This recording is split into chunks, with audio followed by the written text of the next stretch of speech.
Hey, you guys having fun so far? Yeah. You're not as rowdy as you were before. You guys having fun so far? I want every member of this paying audience to really... Oh, that's right. Yeah, sorry. Great. Oh, you are there. I couldn't see. It is kicking in. I'm telling you. STD. Hey, you know me. Ethel. Hey, this next comic, we have a couple more to go. Hang in there, folks. This next comic is an award-winning comic, winning a contest in Atlantic City that our headliner held, or was in charge of, or something like that. In Atlantic City at the Arts Festival, she won and smoked us all that night, I guess. So let me bring her up now. You guys are really going to like her. She's hosted for us and played some shows for us as well. Ladies and gentlemen, please give it up for Lynn Emmons.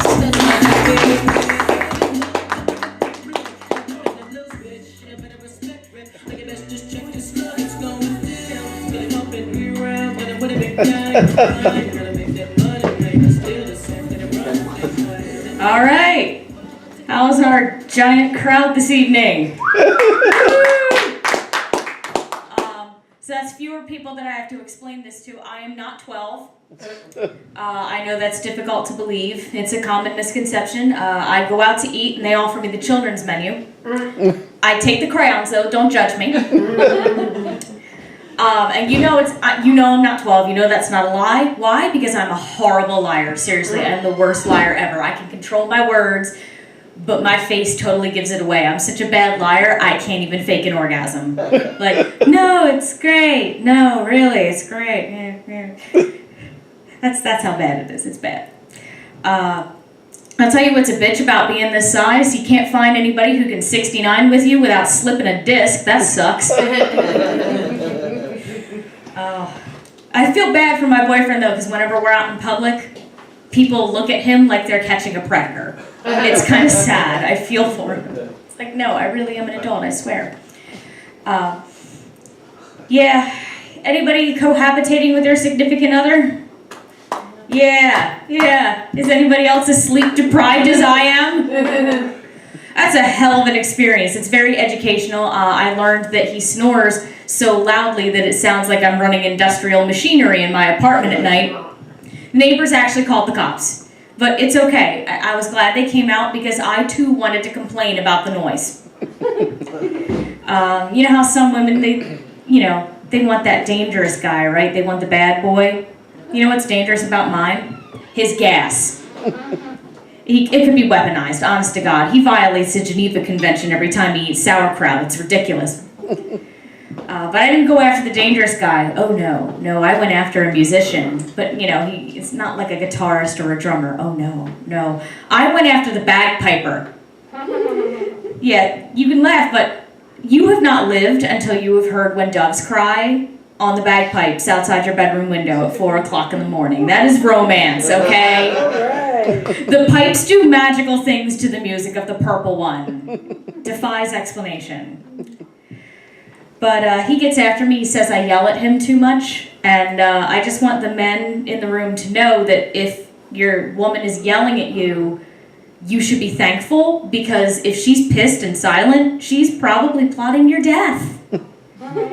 It's true. You may still be alive tonight because she hasn't figured out how to make it look like an accident, okay? If she's yelling, be happy. And also, just while I'm pointing this out, if she ever says, "Excuse me," don't repeat, Dave. Do not repeat what you just said, okay? She heard you, Dave. She heard you. When we say "excuse me," we're trying to verify that you are actually stupid enough to say what you just said, okay? We might as well say, "What the actual fuck?" Okay? That's what we're pretty much saying. So the only correct answer is, "Honey, I just want to tell you I love you, and I'm just so happy to have you in my life." That's it, okay? We're offering you an out, Dave. Take the out. Take it. It's a gift. Oh, but yeah, the dating scene's a little weird now, isn't it? With online dating. Clap if you've gotten an unsolicited dick pic. That is a fucking shame. Jesus Christ.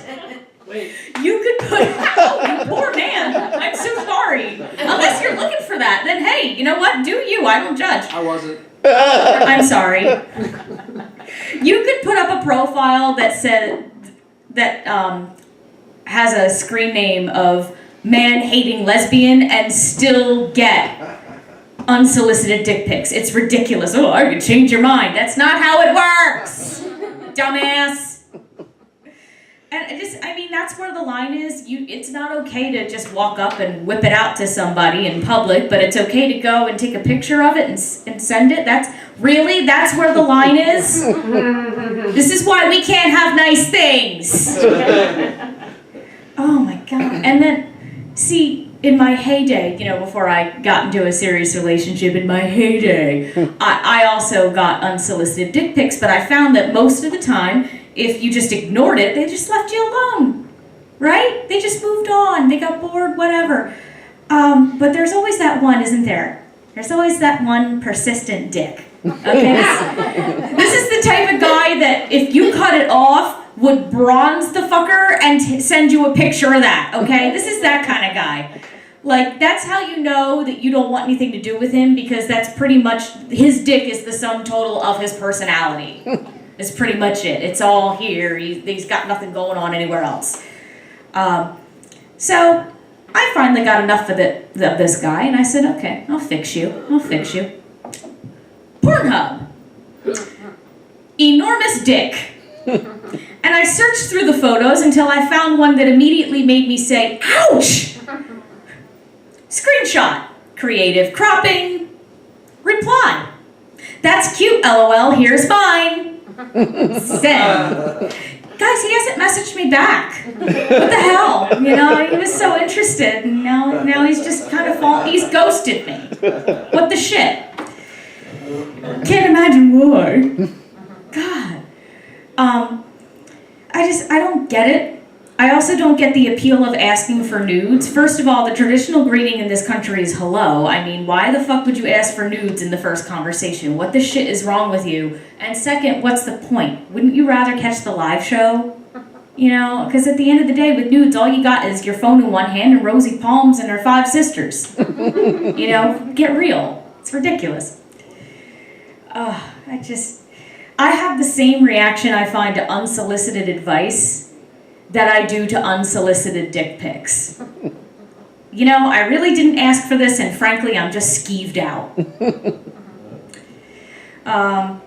So, fun thing about cohabitating, I can admit this. I'm grown enough to admit this. I have totally traded sex for household chores. I've done it. I did. And if you've done it, go ahead, clap. Go ahead.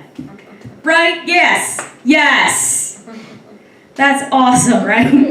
But I'm gonna tell you, get your payment up front, because there's nothing worse than waking up from the sex coma and realizing that the chore you just traded your body for has not been done. So what I do is I put on the lingerie, I put on the thigh highs, the clear heels, really class it up. And I get the Swiffer duster and I say, oh yeah, you like this? You like this? Okay, have fun with this, and then you get to have fun with this, okay? Yeah, no, I need you to dust the blinds because I can't reach them, okay? We've talked about this. But yeah, speaking of unsolicited advice, my mother, the queen of unsolicited advice, I talked to her the other day, and see, when you're in a long-term relationship like I've been in, people will ask you, oh, when are you going to take the next step? Like it's any of their fucking business. And by people, I mean my mother, and by ask, I mean nag. You really ought to just shit or get off the pot at this point. You little pissant. That's a term of endearment. And that's not, she doesn't really talk like that. That's just how I've internalized her. And she said to me the other day, he's not going to buy the cow if he's getting the milk for free. And I had finally reached a point of frustration where I just didn't want to hear it anymore. So I just said, well, Mommy, why would I buy the sausage when I'm getting, or why would I buy, damn it, I fucked that up. So I said to her, Mom, why would I buy the pig when I'm getting the sausage for free? Yeah, that's some funny shit right there. Yeah. Then that immediate response was, "Oh, what's wrong with you? Now I understand why lions eat their young, little pissant." Actually, no, truth be told, she's probably saying that because I do a lot of jokes about her. But she said, "Did I raise you in a barn?" Well, Mom, you just got done calling me a cow, so you tell me, okay? But she does have her wisdom. She's bat-crap crazy, but she does have her wisdom that I'm going to share with you tonight, mostly because I'm disturbed, and I don't want to be disturbed alone. You're welcome. If the world made sense, men would ride horses side saddle. Think about it. Think about that dynamic. Yeah, think about the stirrups, right? I actually, true story, I once had a guy complain to me about the rubber glove prostate exam, and I said, I can shut this down in one word: speculum. And he was like, oh yeah. I was like, yeah, shut the hell up. Other things that my mom has said: I have the next $1 million idea. Open a gated community exclusively for gay men. Call it the penal colony. Really? Mom, did you have to pee in my gene pool? She's gonna punch me in the face one day. It's gonna happen. If y'all see me with a bruise and I tell a story about how I fell, just know that my mother has actually punched me, okay? I love my mother, but no, seriously, she's really gonna punch me. Shady Pines ain't gonna know what hit it. Don't try to reuse your K-cups, because if you do, that second cup of coffee is gonna taste like panther piss. I'm serious, that is a direct quote. I can't make shit like that up. Don't get your nipples pierced. Oh God, why, Mom? Well, if you have kids, you are gonna have kids, right? Because your sister gave me grandchildren. You're not holding up your end of the bargain, you little pissant. Mom. Well, if you have kids and you want to breastfeed, it's gonna come out like wiper fluid. I can go to hell. Pretty sure. Oh well, I'll enjoy the way down. And then there's my all-time favorite. They should just let me go around topless, honestly. No, stop vomiting for a second and hear me out. You see, down here in Florida, that's correct, it's 2 syllables, Florida. We've got these older men, and some of them got bobolas bigger than mine. What's the difference? Pray for me, folks, and pray for Shady Pines, for real. I'm just picturing my mom being in Shady Pines and John walking in to volunteer. Oh God, John, don't do it. Don't do it. Don't do it. She's crazy. It ain't worth it. I love my mother too. Oh, yeah. That's my DNA, guys. Pray for me. I weep for it. I'm going to give you back to our host, John. It's John. I know.